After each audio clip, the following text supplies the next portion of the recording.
السلام عليكم حلويتم، اسف جبت لكم اليوم وصفة لي تروف دو شوكولا. نتمنى انه تنال اعجابكم الوصفة. متنساوش ديروا لايك، ديروا لي ابوني، ونبداو بالمقادير على بركة الله. في المقادير نحتاج شوكولا سوداء اي نوع تبغوه. عندنا 3 ملاعق كريمة سائلة، عندنا ملعقة كبيرة تاع زبدة. نحاولوا نجمعوا هذه المكونات مع بعض.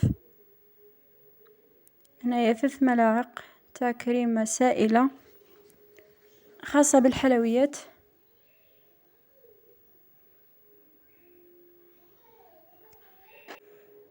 حاولوا نخلطوا هذه المكونات كامل مع بعض ونوضعوهم على حمام مائي حتى تذوب لنا الشوكولا تاعنا. هنايا الشوكولا تقدروا تستعملوا اي نوع، واللي تحب تستعمل البيضاء مش مشكل. هنايا بعد ما ذابت لنا الشوكولا تاعنا والكريمه السائله اللي وضعناها فيها مع الزبده، نجيبوا كيس بلاستيكي ونغطوا به الشوكولا ونوضعوها في الثلاجه. ولكن هنايا هذا الكيس تاع بلاستيك لازم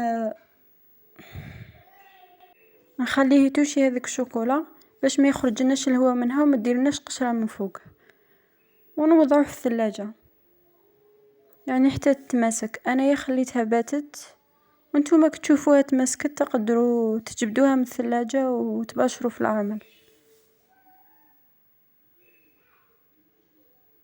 يعني بهذا الشكل باش كامل ما يخرجلناش.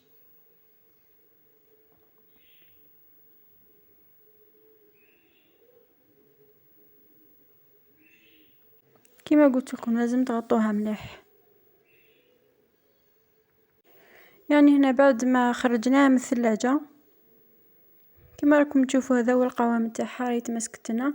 بواسطه ملعقه صغيره نشكلوا كريات. هذا اللي تعرف نشكلوا كريات صغيره، ونجيبوا حبيبات تاع الشوكولا اللي نرمدوا فيهم هاد اللي تعرف.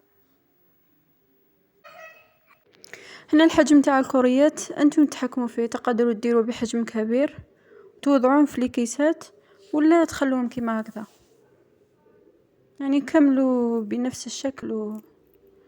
هنايا عندي حبيبات تاع الشوكولا، عندي شوكولا فيرميسال، عندي حبيبات شوكولا سوداء في الغوز وبيضة، وعندي سكر مخلط مع ناكخي. اللي ما تحبش دير السكر تقدر تستعمل الكاكاو ثاني راح تجيكم بنينه. يعني هنايا نفوتوا كامل هذوك الحبيبات اللي تعرف في الحبيبات هذو. وتقدروا هنايا يعني في الشوكولا في الحبيبات تاع الشوكولا البيضاء والغوز تقدروا تستعملوا الشوكولا البيضاء. يعني انا بغيت هنايا ندير غير الشوكولا السوداء، والاختيار لكم. باش يخرج لكم من الشكل شباب تقدروا تستعملوا الشوكولا البيضاء، ترمدوها في حبيبات شوكولا البيضاء ثاني. يعني انا استعملت هنايا نوع واحد فقط بالشوكولا السوداء. عندي هنايا سكر راني مخلطته مع ناكخي،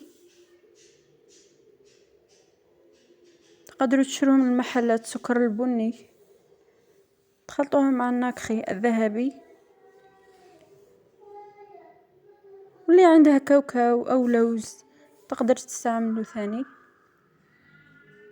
يعني هنا الاختيار يرجع لكم، انا فقط وريت لكم شويه وانتم تقدروا ديروا واش تحبوا.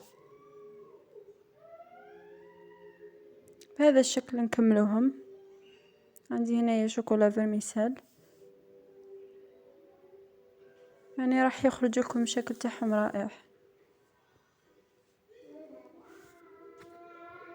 هذا هو الشكل النهائي تاع لي تروف تاعنا. نتمنى ان الوصفه تكون نالت اعجابكم. ما تنساوش انكم تجربوها. دمتم في رعايه الله وحفظه، والى اللقاء.